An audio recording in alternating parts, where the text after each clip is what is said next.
ஒரு அழகான காடில் முத்து என்ற ஒரு குரங்கு வாழ்ந்து கொண்டிருந்தது. முத்து மிகவும் சுறுசுறுனானதும் ஆனால் சில நேரங்களில் மிகவும் பேராசையானதும் ஆகும். ஒரு நாள் அது ஒரு மரத்தில் தொங்கிக் கொண்டிருந்த இனிப்பான மாம்பழங்களை கண்டது. அந்த பழங்களை பார்த்தவுடன் இவை எல்லாம் எனக்குத்தான் வேணும் என்று நினைத்தது. முத்து மரத்தில் ஏறி பல மாம்பழங்களை பறித்து கொண்டு, ஆனால் அது திருப்தி அடையவில்லை. இன்னும் அதிகம் வேண்டுமென்று நினைத்து எல்லா பழங்களையும் ஒரே நேரத்தில் பிடிக்க முயன்றது.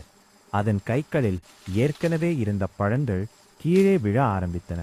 அந்த நேரத்தில் அருகில் இருந்த ஒரு கிளி அதை பார்த்து, முத்து, உனக்கு தேவையான அளவு மட்டும் எடுத்துக்கொள், பேராசை இருந்தால் உனக்கு ஒன்றும் கிடைக்காது என்று சொன்னது. ஆனால் முத்து கிளியின் வார்த்தைகளை கேட்கவில்லை. இறுதியில் அது பிடித்திருந்த எல்லா பழங்களும் கீழே விழுந்துவிட்டது. முத்துவுக்கு ஒன்றும் கிடைக்கவில்லை. அது மிகவும் வருந்தியது. அப்போது முத்து தனது தவறை உணர்ந்து, இனி நான் பேராசை இல்லாமல் தேவையான அளவு மட்டும் எடுத்துக்கொள்கிறேன் என்று முடிவு செய்தது. கதை நெறி: பேராசை பெரும் நஷ்டத்தை தரும்.